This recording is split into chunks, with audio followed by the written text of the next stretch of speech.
en avion. Joe Efeli et Richard Keating étaient chargés de comparer l'heure sur ces horloges avec l'heure au sol.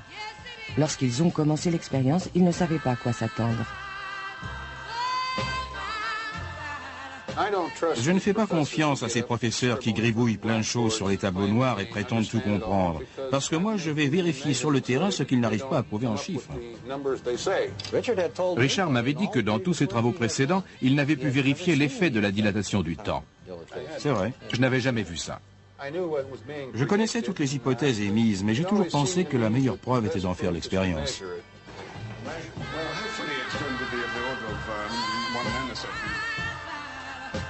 Il y a 25 ans, ils ont dû faire le tour du monde dans un avion pour vérifier la variation du temps. Aujourd'hui, les horloges atomiques sont bien plus précises et nous avons demandé à une équipe du laboratoire de physique nationale de Londres de se joindre à Joe Efeli pour mesurer la distorsion de temps lors de la traversée de l'Atlantique.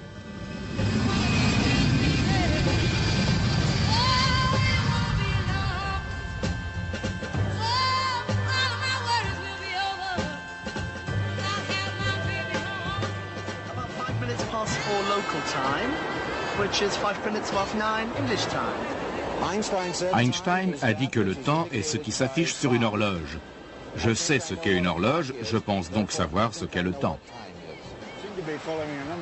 Il récupère les données auprès du pilote, puis les applique aux équations d'Einstein pour établir la différence de temps.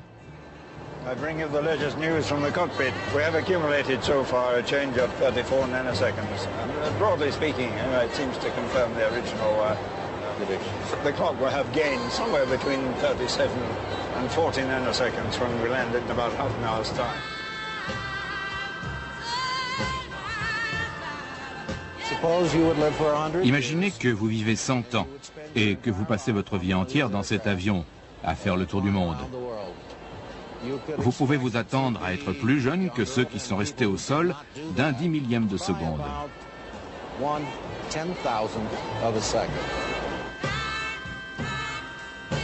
À la vitesse d'un 747, la distorsion du temps a peu d'effet. Pour voir exactement ce qui s'est passé au cours de ce vol, l'horloge a été synchronisée avec le standard international de Londres. Puis elle a été comparée au même standard une fois aux États-Unis.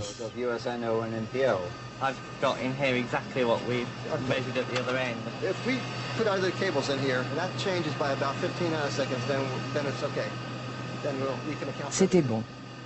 À la fin de l'expérience, l'horloge de l'avion affichait une différence de 40 nanosecondes avec les horloges au sol. Le temps dans l'avion s'était déformé, conformément aux prédictions d'Einstein.